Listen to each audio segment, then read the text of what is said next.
Have you ever sent out a resume and wondered whether the very first thing a recruiter saw was quietly working against you? Not because you are unqualified, not because you lack experience, but because the top of your resume made you look like generic, confused, or forgettable in the first 5 seconds. That happens more often than people realize. And one of the biggest mistakes job seekers make is choosing the wrong opening. They use a summary when they really need an objective. They use an objective when they should have skipped it entirely, or worse, they write one of those vague, lifeless openings that say absolutely nothing except I too have used a resume template before. Hi, I'm Michael Akbar with Yes Career Coaching. In this video, you will learn exactly how to choose between a summary or objective on resume, when each one helps, when each one hurts, and how to make sure the top of your resume is actually helping you get interviews instead of quietly sabotaging them. And if you want expert help positioning your resume so it gets more traction and supports a stronger job strategy, schedule a consultation with Yes Career Coaching through the link below. Now, let's get into it. The first thing to understand is this: there is no universal law. The right choice depends on your situation. In general, a summary is stronger when you already have relevant experience and real results you can point to. An objective is stronger when you need to explain your direction, especially if you are early in your career, returning to work, or making a meaningful pivot. And in some cases, the smartest move is to use neither, because your experience already speaks clearly enough without extra introduction. That is the high-level answer, but let's make it useful. A summary looks backward just enough to establish credibility. It says, here's what I have done, here's where I have value, and here's why you should take me seriously. An objective looks forward. It says, here's where I am headed, here is why this move makes sense, and here's what I bring with me. That is a real distinction. One proves relevance, the other explains relevance. Now, here is why this matters so much. Recruiters are not reading your resume like a novel. They are scanning fast, very fast. So the top of your resume needs to answer the right question quickly. If you're an experienced professional and your opening says something vague like seeking a challenging opportunity to grow and contribute, you're wasting prime real estate. That kind of line sounds polite, but it does not help. It sounds like you want a job. Of course you want a job. The recruiter solved that mystery before opening your file. On the other hand, if you are changing industries and your opening does nothing to explain the pivot, the recruiter may get confused and move on before they ever discover that your background could actually make sense. So let's talk about when an objective earns its place. If you are a student, recent graduate, entry-level candidate, return to work professional, or someone making a career or industry change, an objective can be useful. In those cases, the employer often needs context. They need help understanding the direction you're taking and why you belong in the conversation.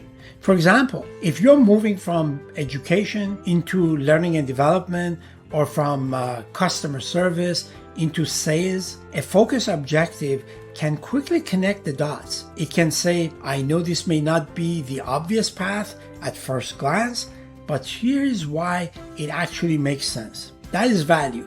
But the key is that your objective cannot just talk about what you want. It has to hint at what you bring.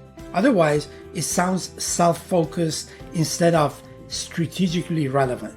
Now, let's look at the summary.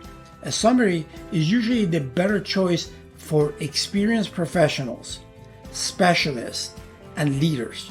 Why? Because in those situations, the employer's biggest question is not, why is this person here? It is, is this person strong enough? A good summary answers that fast. It can quickly show years of experience, domain expertise, and one or two high-value strengths or results. It also gives you a natural place to include important keywords, which can help with ATS in more competitive roles. A strong summary might sound like operations leader with 12 years of experience, improving efficiency, leading cross-functional teams, and reducing costs in fast-paced service environment. Clean, specific, credible. It creates a clear impression without wasting space. For executives, the summary might emphasize transformation, growth, leadership scale, or strategic planning. For specialists, it might emphasize niche knowledge, technical depth, or quantifiable performance.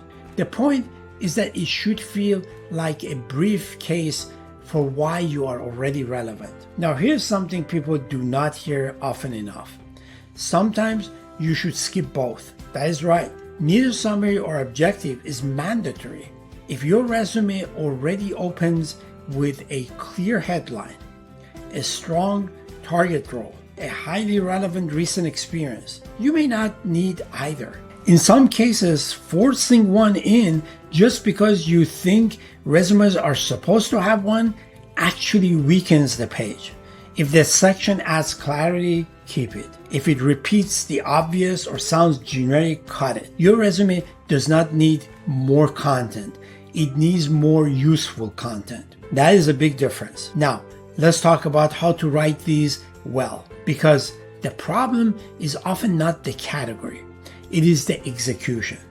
A good summary is brief, targeted, and evidence-based. A simple formula is title, years of experience, and top value or top achievement. That gives structure and helps you avoid rambling. A good objective is specific, directional, and value-aware. It should make the reader think, okay, I see why this person is here, and I can see what they might bring. It should not sound like a wish list. And please avoid the classic mistake of loading either section with empty buzzwords. Motivated, dynamic, passionate, results-driven, strategic.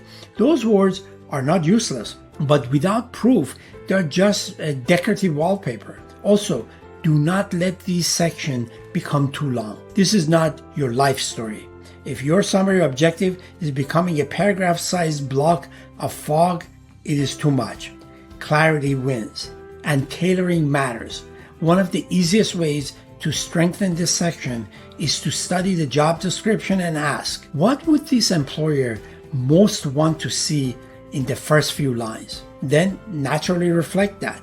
If the role prioritizes leadership, say something about leadership. If it prioritizes technical depth, say something about technical depth. If it's a pivot, explain the pivot in terms that still emphasizes fit. Here's one more question that can help you make the decision faster. What is the recruiter most likely wondering when they first see my resume? Are they wondering why this direction? Then you may need an objective. Are they wondering why this person? Then you may need a summary. Are they already going to understand both from the rest of the page? Then maybe you need neither.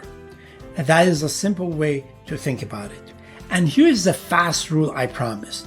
If your resume needs to answer why this move, use an objective. If it needs to answer why, use a summary. If it already answers both, skip them. That is the cleanest decision rule I know. So, if you've been asking whether to use a summary or objective on resume, the answer is not to follow a blanket rule. The answer is to choose the opening that solves the employer's biggest question fastest. Use an objective when you need to explain direction. Use a summary when you need to establish credibility. And skip both when they are not adding value. That is how you make the top of your resume work for you instead of against you. And if you want help deciding which approach fits your background, or you want a stronger overall resume strategy, Yes Career Coaching can help. We have professionals position their resume, LinkedIn profiles, and career stories so they get more traction and stronger opportunities. Schedule a consultation through the link in the description if you want personalized guidance. And if this video helped you, subscribe for more practical advice on resumes, interviews, and career advancement.